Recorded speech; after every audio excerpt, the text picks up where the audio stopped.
MIM ने लोकसभा चुनाव के लिए ऑफिशियली 3 उम्मीदवारों का जो है वो घोषणा कर दिया है और उन तीनों उम्मीदवारों के सामने कौन कौन उम्मीदवार खड़े होंगे, विपक्षी दल के कौन कौन नेता खड़े होंगे, क्या उनको हरा पाएंगे या नहीं पाएंगे, इन सब चीज़ों के बारे में इस वीडियो के अंदर बात करने वाले हैं।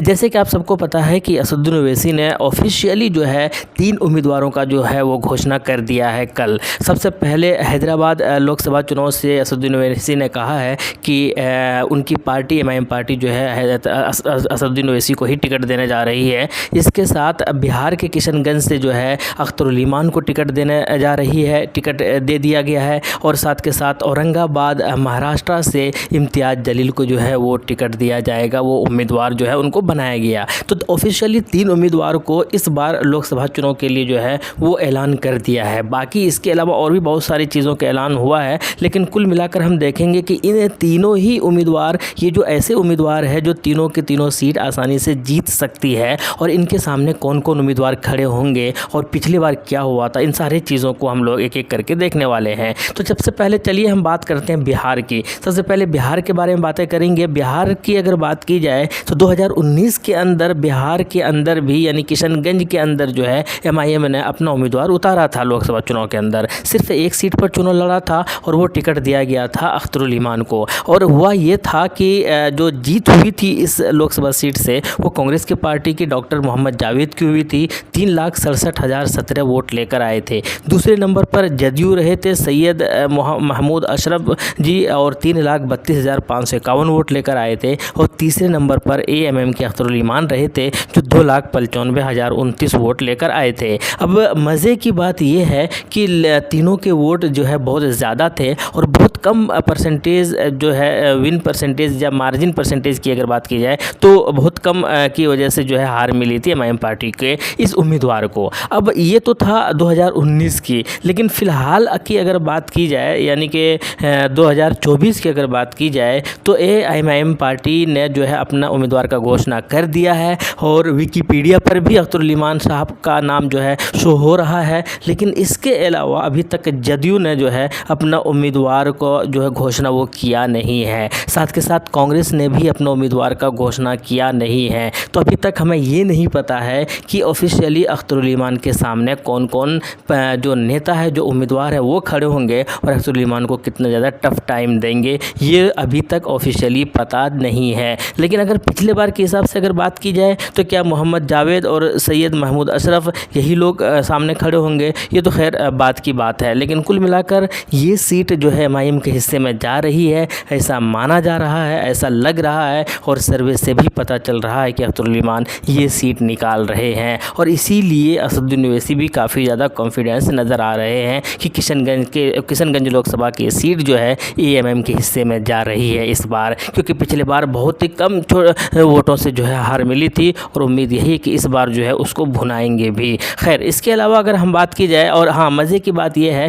कि 2019 के अंदर अख्तरुल ईमान एमएलए भी नहीं थे, लेकिन इस बार अभी के चुनाव की अगर बात करें 2024 की अगर बात की जाए तो इस वक्त वो सिटिंग एमएलए भी है। भले ही दूसरी विधानसभा सीट पर है, लेकिन कुल मिलाकर है, इससे उनको ज़्यादा फ़ायदा भी मिलने की संभावना है। इसके अलावा हम बात करते हैं महाराष्ट्र की। महाराष्ट्र के अंदर 2019 के अंदर पहली बार लोकसभा चुनाव से औरंगाबाद से जो है एमआईएम ने अपना उम्मीदवार उतारा था और टिकट दिया था एक एमएलए जो कि इम्तियाज़ जलील साहब। और इम्तियाज़ जलील साहब पहली बार चुनाव मैदान के अंदर आए थे और ये ऐसी जगह से आए थे जहाँ से शायद जीतना इम्पॉसिबल सा लग रहा था 2019 के अंदर एएमएम पार्टी को, क्योंकि चंद्रकांत खैरे जो है ये एक दो बार नहीं पिछले कई बार से जो है रिकॉर्ड मतों से जीतते हुए आ रहे थे और ऐसा लग रहा था कि इम्तियाज़ जलील साहब इनके सामने फीके पड़ जाएंगे। ठीक वैसे ही अगर हम बात करें या समझाने की कोशिश करें तो असदुद्दीन ओवैसी के सामने अगर कोई कैंडिडेट खड़ा हो जाए और वो फिर ये समझे कि हम असदुद्दीन ओवैसी को हरा देंगे तो शायद लोग हंसेंगे उसके ऊपर,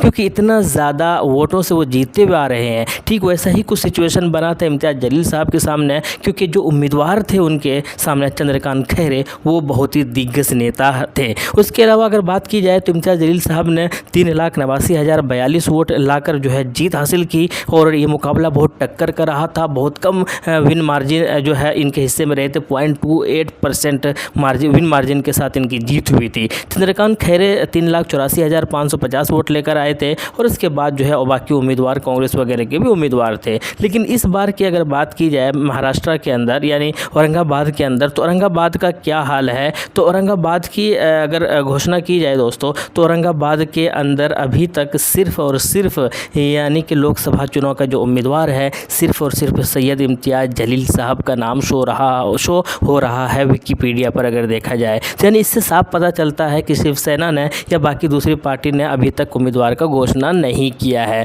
और यही वजह है कि इम्तियाज़ जलील साहब कह रहे थे कि जब सब कोई अपना पत्ता खोलेंगे, तब जब सब कोई अपने उम्मीदवारों का घोषणा करेंगे, तब जाकर हम या एएमएम पार्टी अपना पत्ता खोलेगी महाराष्ट्र के अंदर। साथ के साथ उन्होंने ये भी कहा है कि हम 6 सीट पर चुनाव लड़ रहे हैं महाराष्ट्र के अंदर इस बार लोकसभा चुनाव के अंदर। साथ के साथ उन्होंने ये भी कहा है कि मेरे लिए ऑप्शन है कि मुंबई से या औरंगाबाद के अलावा हम मुंबई से भी चुनाव लड़ सकते हैं, लेकिन ये कुल मिलाकर फैसला जो करेंगे वो असदुद्दीन ओवैसी करेंगे। और असदुद्दीन ओवैसी ने ये कहा है कि इम्तियाज़ जलील साहब जो है वो औरंगाबाद से चुनाव लड़ेंगे। खैर कुल मिलाकर अगर पिछले बार की अगर बात की जाए तो यही हाल था कि अब ये देखना है कि इनके सामने उम्मीदवार कौन होंगे, और जो है वो अगर होंगे तो उससे साफ पता चलेगा कि वो उसको हरा पाएंगे और कितने वोटों से हरा पाएंगे। ये तो सामने के उम्मीदवार को देखकर ही पता चलेगा। खैर कुल मिलाकर अभी तक ऑफिशियली जो है किसी भी पार्टी ने उस तरीके से घोषणा किया नहीं है, इसीलिए आपको विकिपीडिया पर इसके अलावा सैयद इम्तियाज़ जलील के अलावा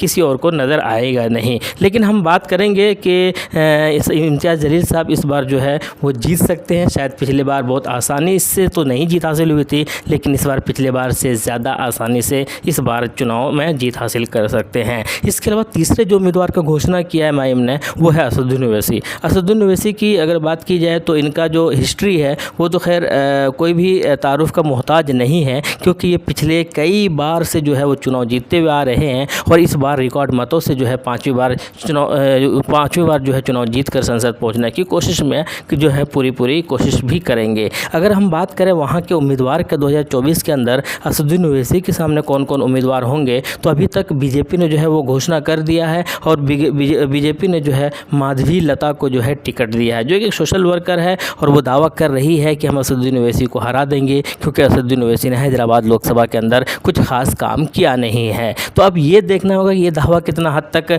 ये जो कर रही है वो उसके अंदर सफल होगा या नहीं होगा, ये तो आने वाले वक्त में ही पता चलेगा। कांग्रेस ने अभी तक कोई पत्ता खोला नहीं है, कांग्रेस ने अभी तक उम्मीदवार का घोषणा किया नहीं है। एमआईएम का उम्मीदवार असदुद्दीन ओवैसी है, बीजेपी का उम्मीदवार माधवी लता है और बीएसपी ने भी अपना उम्मीदवार खोला नहीं है। और ये देखना है कि कौन होंगे इसके सामने। अगर पिछले बार की अगर बात की जाए तो पहले असदुद्दीन ओवैसी 2019 की अगर बात की जाए तो असदुद्दीन ओवैसी ने 5,17,471 वोट लाए थे। लगभग परसेंटेज की अगर बात की जाए तो 58.95%। वहीं पर बीजेपी ने जो है भागवनाथ राव को टिकट दिया था और 2,35,285 वोट लेकर आए थे। लगभग इनके आधे भी नहीं ला पाए थे। टीआरएस ने वह भी टिकट दिया था। फिरोज़ खान को जो है कांग्रेस ने टिकट दिया था और वो 49,944 वोट लेकर ही आए थे। तो ये सारे जो चीज़ें हैं, ये जो तीनों के तीनों उम्मीदवार है एमआईएम पार्टी का, वो एक ज़बरदस्त उम्मीदवार है, वो एक सुलझे हुए उम्मीदवार है, वो एक मंझे हुए उम्मीदवार है। और ये माना जा रहा है कि ये तीनों उम्मीदवारों का जो जीत है वो इस बार यकीनी मानी जा रही है, क्योंकि तीनों में से 2 का तो सिटिंग एमपी है और तीसरा जो किशनगंज से है वो इस बार शायद जीत सकते हैं। तो खैर कुल मिलाकर एमआईएम के लिए बहुत बड़ी जो है उपलब्धि होगी अगर तीनों के तीनों उम्मीदवार जीतकर संसद पहुंचते हैं। इसके अलावा और भी कई सारे उम्मीदवार खड़े होंगे, कई सारे अभी तक हालांकि ऑफिशियली घोषणा नहीं हुआ है। जब घोषणा होगा हम आप तक ज़रूर पहुंचाएंगे। आपकी क्या राय है, क्या ये तीनों के तीनों उम्मीदवार जीतकर संसद पहुंचने में सफल होंगे, क्या इनको या कोई कड़ा मुकाबला जो है फेस करना पड़ेगा? ये आप कमेंट्स बॉक्स में ज़रूर बताइएगा। शुक्रिया, जय हिंद, लव यू।